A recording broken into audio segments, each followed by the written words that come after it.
اعوذ باللہ من الشیطان الرجیم بسم اللہ الرحمن الرحیم۔ آج ہم سورہ قریش کا ترجمہ اور ساتھ ہی اس کی تفسیر کریں گے۔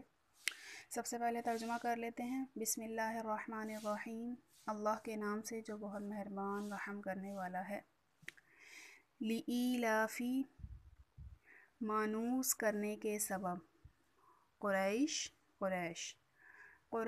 کو مانوس کرنے کے سبب، ایلافہم ان کا مانوس کرنا، رحلہ سفر، الشتائی سردی، والصیف اور گرمی، انہیں سردی گرمی کے سفر سے مانوس کرنے کے سبب، فَلْيَعْبُدُوا پس چاہیے وہ عبادت کریں، رب ھذا اس البیت گھر، پس چاہیے کہ وہ عبادت کریں اس گھر کے رب کی، الذی جو جس، دونوں ترجمے ہوں گے اس کے، اطعمہم انہیں کھانا دیا، من سے جوع بھوک، وآمنہم اور انہیں امن دیا، من سے خوف خوف، جس نے انہیں کھانا دیا بھوک میں اور امن دیا خوف میں۔ اس پر تو سب مفسرین کا اتفاق ہے کہ معنی اور مضمون کے اعتبار سے یہ سورۃ سورہ فیل سے ہی متعلق ہے، اور شاید اس وجہ سے بعض مصاحف میں ان دونوں کو ایک ہی سورت کر کے لکھا گیا ہے، یعنی سورہ قریش اور سورہ فیل کو، اور دونوں کے درمیان بسم اللہ نہیں لکھی تھی۔ مگر حضرت عثمان غنی رضی اللہ تعالی عنہ نے جب اپنے زمانے میں تمام مصاحف قرآن کو جمع کر کے ایک نسخہ تیار کیا اور تمام صحابہ کا اس پر اجماع ہوا، تو اس نسخہ قرآن کو جمہور کے نزدیک امام کہا جاتا ہے،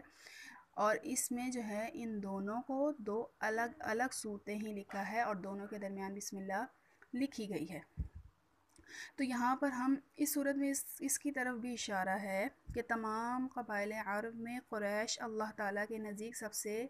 مقبول ہیں، جیسا کہ حدیث میں ہے کہ آپ صلی اللہ علیہ وآلہ وسلم نے ارشاد فرمایا کہ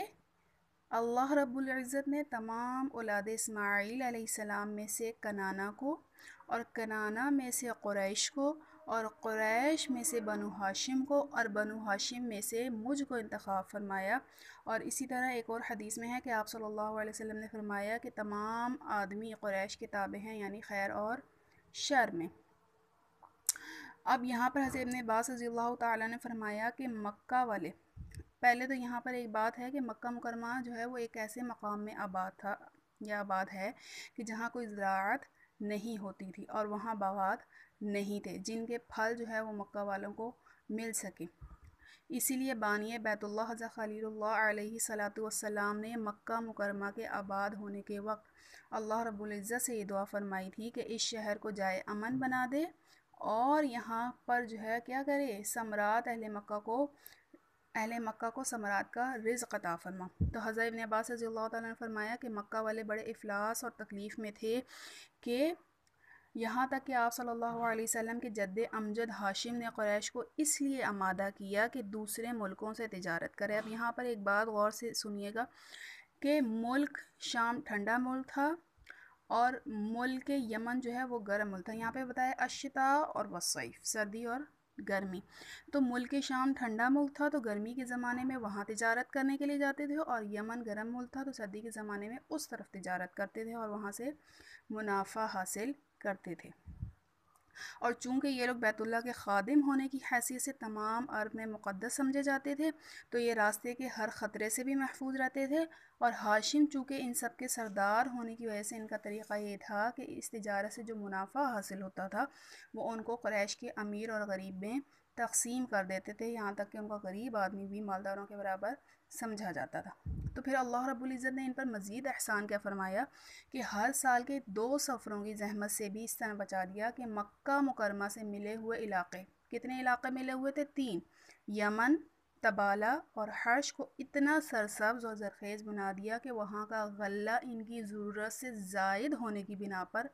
ان کو اس بات کی ضرورت پڑ گئی کہ وہ غلات جو ہے جدہ لا کر فروخت کریں، چنانچہ اکثر ضروریات زندگی جدہ میں ملنے لگی۔ تو وہ کس طرح 2 طویل سفروں کے بجائے صرف 2 منزل پر جا کر جدہ سے سامان لانے لگے۔ تو یہاں پر اللہ رب العزت نے مکے والوں پر اس احسان و انعام کا ذکر فرمایا ہے۔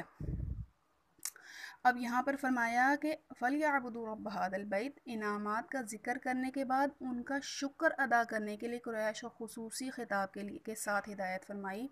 کہ اس کے گھر کے مالک کی عبادت کیا کرو، اور اس جگہ اللہ تعالیٰ کی صفات میں سے رب البیت ہونے کی صفت کو خصوصیت سے اس لیے ذکر فرمایا کہ یہاں بیت کعبہ ان کے تمام فضائل اور برکات کا سرچشمہ تھا۔ آگے فرمایا الذی اطعمهم من جوع، تو اس میں قریش مکہ کے لیے دنیا کی ان تمام عظیم نعمتوں کو جمع فرما دیا جو انسان کے خوش عیش رہنے کے لیے ضروری ہیں، یعنی کھانے پینے کی ضروریات داخل ہیں اس میں، اور وہ آمنہم من خوف، دشمنوں اور ڈاکوؤں کے خوف سے معمون ہونا